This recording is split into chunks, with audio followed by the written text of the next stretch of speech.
were surrounded, he says. Thousands of protesters responded Monday by blocking roads and burning tires in parts of the capital. Sudan's Transitional Military Council was set up in April after the army overthrew longtime President Omar al-Bashir. The council has agreed in principle to share power with civilians, but talks on forming a transitional government have stalled. The TMC said the raid on the protest camp targeted criminal elements near the protest site and that the protesters themselves were safe. Shams Eldin Kabashi is a spokesman for the TMC. He says the area next to the protesters sit-in, in front of the army headquarters, is well known as a focus for many negative attitudes. They threaten the safety and security of Khartoum citizens, he says.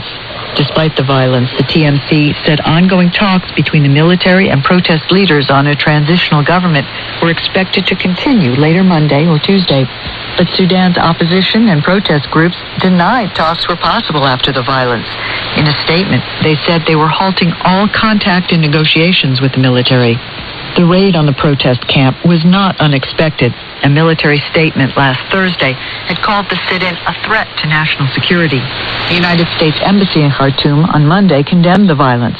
In a tweet, the embassy said Sudanese security forces' attacks against protesters and other civilians is wrong and must stop. Responsibility, it read, falls on the Transitional Military Council. For Naba Mohideen in Khartoum, Faith Lapidus, VOA News.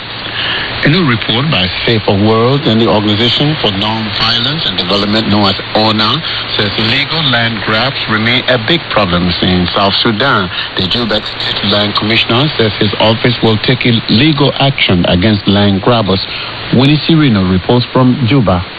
39-year-old James Duko says he has been tracking a court case in which a former government official grabbed his aunt's plot of land in Juba's Tongping suburb, also known as Juba Nabari, 2 years ago.